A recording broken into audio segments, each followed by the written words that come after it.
Here you will find selected pages from a larger document on the trustedcommunications.com website dealing with the life of Lugalis Sidgmal, the man who was the chief engineer for the Atlantis Society leading up to and covering the destruction of Atlantis. His story reflects the Atlantean view of the stories of Atlantis in contrast to the Nephilim thread, which details the creation, running, and destruction as seen from the alien Nephilim perspective. This video does not contain the entirety of the story of Lugalis Sidgmal. That, or developing portions of it, will always be current and up to date on the website. So this is a snapshot of sorts. For those who wonder, why is his name the way it is? Both the first and last name are slight variations of word terms from a Sumerian English word dictionary. The word name Lugalis is close to the Sumerian word for chief and Sidgmal is close to the Sumerian word for builder. There is no Sumerian word for engineer as is known in modern-day languages. So, wherever you see the name Lugalis Sidgmal, think in English chief engineer. In his time frame and naming customs, top-level people were always addressed by their job title, never by any combination of a personal name and a family name or a clan or guild name. The orientation and intended audience for this content is for people who do film script writing, i.e., screen script writers, rather than a general audience. The intended goal of this entire story set is to take the story to film in a major motion picture, rather than for the writing and selling of books, though that may still happen. In total, there is enough story material for 3 films, a science fiction movie, a documentary, and a love story. Time periods. Many years after the establishment of Atlantis in the Red Sea, see the GE graphic. Start of LG's career after his father has died or retired. The day of the destruction of Atlantis, about 7.5 thousand years ago. Some days after the destruction events were fully completed. 10 years after the destruction, see the Kelly-Stein treatment, a 1-page film treatment. Getting into the story properly. The bulk of this Atlantis-era story centers around the chief engineer and his duties in establishing the transport device and making it operational. The device and its pier up in orbit supported getting people and aliens on and off Earth without the use of chemical-based rockets. The pier device was attached to a space station that was once positioned in synchronous orbit above the underneath in present-day Kenya, on the equator just south of the Atlantis island in the Red Sea. There are side stories about his sequence of wives and 2 twin daughters. The twin daughters had a mission from God-like purpose within the society, but were not yet mature at the time of the fall of Atlantis. Had the fall not happened, then their mission was to change the character of the society to skirt the schism issues tearing the society apart. They ran out of time to fulfill their mission. There are several scene events for the chief engineer. Lugalis had several wives during his lifetime with some overlapping marriages. The Nikia early wife took advantage of the free agent status of women and left Lugalis out of disgust just after Lugalis was installed in office. See the research paper for details on free agency status of women in Atlantis. Lugalis starts out wanting success for the Nephilim in their migration and uplift duties, as regards the harvesting of human emotion, but ends up doing a 180 bringing about the destruction of Atlantis out of concerns for the well-being of humanity vs the interest of the Pleiadians. He sacrifices his family, friends, co-workers, and ultimately himself in bringing about the destruction of the island. This step also satisfies the desires of spirit in halting the otherwise uncheckable progress of the order of the self group in pressing forward with specialty life creation. The major story events about Lugalis and wife Lukar. Lugalis was installed as the chief engineer, builder, of Atlantis. The TD was his baby. Lugalis was admonished for failure to complete hangar preparations on time. Lugalis contemplates suicide at the unfinished hangar, Lukar at his side. An angel intercedes regarding LG's despair and thoughts of suicide. Lugalis completes the hangar preparation work, Lukar and others attend a ceremony.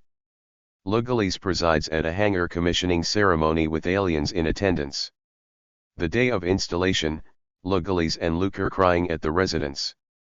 Lugalis meets with his staff people. Start of the install process, many are watching. Lugalis does initial functional tests. Luker fears an accident will kill him. Test out is finished successfully, the words of a stranger event at a topside meeting. Evening services, aspirants, visit by a man from the future.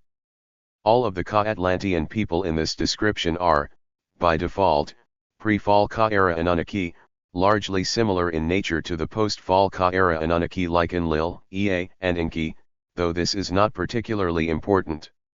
The problem facing Enlil and others was that they did not have enough of their kind to propagate with. They ran into problems of inbreeding due to a diminished population of other Anunnaki and eventually died out. There is no spelling out in this paper of activities and actions taken by the alien Nephilim prior to this part of the story. Yes, the story is incomplete in that respect. See the other documents for those details. Just understand that there are Ka-Atlantean genetically enhanced humans made by the Nephilim, along with genetically unenhanced humans which are the targets of emotion harvesting machine placed in service after the transport device is installed. The concept and practice of uplift is central to this entire story. See the David Brin story of Sund Iver. Who was Lugalis and what did he have to do? Lugalis was a later son of the prior chief engineer, Lugalis Sidgmal. Lugalis, AG nickname, was a master of the power crystals, production, use, maintenance, and application. Power crystals pull energy from the zero-point vacuum and store the energy which can later be converted to electricity, both variants AC/DC, but without the Angus antics. There were older brothers to LG, but none of them had any real interest in the job or were not found to be acceptable to the Nephilim for one reason or another. They are not important to the story. The four-letter groups enclosed in parentheses below reflect a temperament bias orientation that normally goes with the identified job function. This is the Myers-Briggs or please understand me labeling mechanism. Alan is INTJ. LG as the chief engineer, CE, had a broad spectrum of responsibilities. One architect, INTJ, responsible for designing the overall strategy of the population relocation and the technology required to achieve the move. More pre-Atlantis stuff. 2 Civil engineer, ITJ, responsible for shaft excavation, some roads, bridges, buildings, and most importantly excavation of the transport complex, hangar, corridors, rooms, controls, doors. 3 Electrical engineer, INTJ, responsible for creation and maintenance of the electrical power grids, telecommunications. 4 Politician, ESP, the CE job also held a seat of a triumphant sharing administrative duties with 2 other council members who ruled in an authoritarian semi-dictatorship over the Ka citizens of the society. The society was not a democracy, but more like a military arm of the Nephilim presence. 5 CEO, MBTI, not specific, maybe EST, administrator of a workforce having top-level section heads, something similar to an HR group, however not a payroll department as the society did not have money or salaries to pay in the normal sense of the word as we know it. People worked for food, position, and very long lives, 10k years or more. 6 Scientists, INTP, he had to have a native understanding of alien technology and be able to diagnose problems and generate solutions and repairs as needed. LG had a lot on his plate and most of what he knew came from his memories of previous lives working the Nephilim population transfer problem. His Kierzi temperament is most likely INTJ and the Enneagram number is unknown. Lugalis and Nikia. First, some details about the broken relationship between Lugalis and Nikia. There are aspects of this story description that are very weak on my part, I admit this. Maybe I will generate more details as time and interest permit. See a painting of Nike by the past Russian artist Eugene Berman. This is a painting of the back of a woman in a red dress with white trim and a blood-red sheer veil-like head covering extending down her back as if it were her long hair. Lugalis has a final glimpse of Nikia as she turns her back on him and departs. The painting of Nike is very close to his last glimpse. The nature of the breakup issue between Lugalis and Nikia is still much in question. I believe Nikia left Lugalis with legitimate reasons, rather than out of jealousy with respect to the other wives, or past enticing offers from those who worked against Lugalis and his understanding of his responsibilities. My sense is that this was more about their past life marriage problems which were recreated during the Atlantis experience. This was long before the so-called words of a stranger event that happened years later up in a topside conference room. Nikia, had she stayed with Lugalis, might have then had a fuller understanding of what was going on with him, and secondarily with the society. A scene occurs between LG and Nikia on a sea-exposed wharf of the Atlantis island.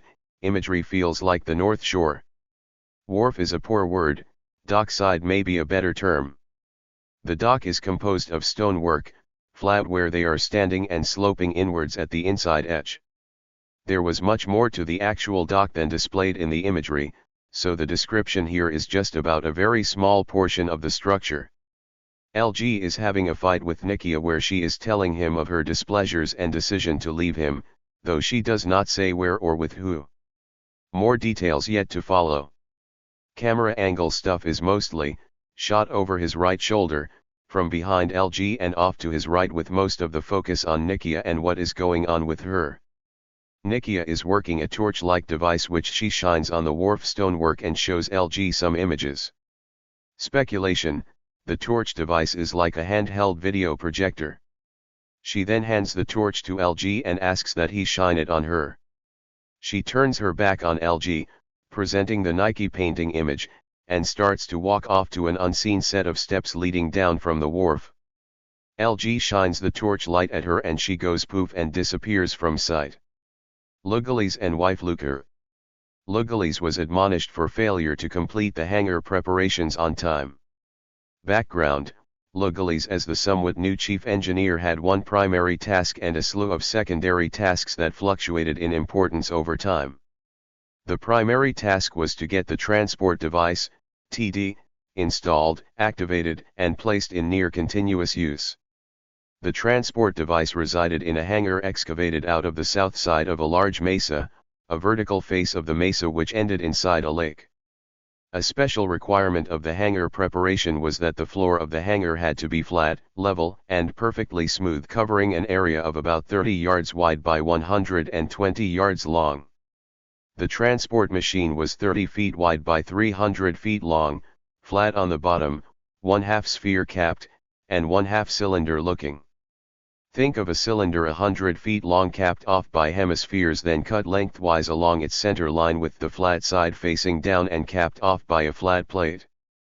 The major problem Lugalis encountered, or more properly his workforce encountered, was that the hangar floor had to be machined flat over the extended distance to a degree not seen in modern-day technology. While his support personnel really did the floor preparation work, it was up to Lugalis to generate and implement techniques and fixes should any problems arise. Called on the carpet. A time came when Lugalis was called topside to the orbiting space station that operated the pier equipment and space-side departure and arrival platforms. Lugalis was admonished for his failure to complete the hangar floor preparation sooner than was practical for him and his organization. Aspects of the scene are similar to the war room in the Doctor Strangelove movie, where there is a round table with above lighting in an otherwise rather dark room. In the center of the round table is a 3D display mechanism in which appears the image of the head Nephilim Anunnaki who supervises the downside ground operations, habitat and work constructions. The issue in place is that a failure to get the transport device working to spec would leave the Nephilim in a position of not being able to make their own use of the device prior to having to leave on the last flight out to their home world. In the scene, many of the other council heads are already present and seated at the table as Lugalis walks into the meeting room. He is about to take a seat at the table, but the 3D image of the chief Nephilim appears in the center of the table and the image sees Lugalis, points its right appendage at Lugalis, stiffing out to a long sharp point, like a sword or lance, and accuses Lugalis of malfeasance for failure to make appropriate progress. LG attempts to spurt out a defense and excuse, but the Nephilim continues to shout and demean him. Finally, the Nephilim finishes its rant and the display image winks out. The issue then, it being an aspect of Ka society, is that such a rant normally carried a death sentence as a consequence. All of the other council heads at the conference table are squirming in their seats as their own progress, or lack of, might bring down a similar military dressing down. LG turns away and takes the next transport back to the surface. He makes his way into the hangar complex, now after hours when the work crews have gone for the day, and walks to the very end of the hangar opening to the outside. He is looking south out of the hangar towards the residence of the engineers. Contemplating suicide. Lugalis walks into the hangar from the east access corridor. At this time, the hangar is completely empty of workers and there is gloom in his heart and mind. He walks to the south outside opening of the hangar, near the west corner, and sits down with his legs hanging over the edge of the floor. He can easily see the lake waters at the bottom of the cliff face extending out south for about 80 yards. He thinks he is alone, but unawares to him, his wife Luker has been hiding in a wall recess and she follows him to the hangar opening. She also sits down on the floor to his left side and has her legs hanging over the ledge. Lugalis recognizes she is there and that there is little she can do to remedy the situation. Nevertheless, she places her right arm over his neck and shoulders and attempts to console him in his misery. She probably guesses that Lugalis is contemplating just jumping off of the ledge to his death in the waters below, rather than waiting for the Nephilim bosses to order his termination. Camera view is from behind them sitting at the edge, second outside the SW entrance looking to both LG and LK in a diagonal view. In the Ka society, there was no excuse for failure when working for the Nephilim. A termination order carried with it the implicit termination of the entire family, generally siblings, and maybe even cousins and any other living parents. In some cases, the termination order would specify that a brother or cousins, should they have the technical expertise required for the work, would be spared, and installed as the acting engineer, or whatever. Luker knows all of this on her own. She does what she can. Neither are aware that a hidden angel has appeared to both of them further out beyond the opening of the hangar and is doing something with a wand. As it turns out eventually, the floor preparation is completed, a commissioning ceremony is held inside the hangar for all interested parties, Ka Council members, various Nephilim, one Pleiadian, and a collection of other aliens, some in space suits. One of the aliens is in a spacesuit that looks like an ice cream cone with a transparent half-sphere on top. While transparent, the hemisphere covering does not give good visibility of the alien's face or upper body. Lugalis officiates at the commissioning ceremony and gives thanks to his support staff. He welcomes all of the visitors to the event. This is of importance, like that given to launching an aircraft carrier or a major battleship in semi-modern day military activities. While the hangar floor preparations are important, the floor completion enables a next major progress step of bringing the transport device down from its parked position up by its peer device up in synchronous orbit. Bringing the device down had to be done in such a way that all of the delta V velocity and momentum in the device has to be bled off or dissipated in such a way that the body does not experience atmospheric re-entry deceleration with attendant heat production. The machine has anti-gravity capabilities and is essentially slowly lowered down to Earth in a controlled descent that covers several days of travel. The machine is not occupied by a pilot or captain, but is under the control of a staff device that the chief engineer owns and operates. There are still other hangar complex preparation chores to complete, but they progress while Lugalis prepares for the next major steps of the transport device installation. Note to readers, this is about half of the Lugalis story sketch out on the website in May 2025. There is still much to do to flesh out the storyline, but this should give you a taste of what is to come.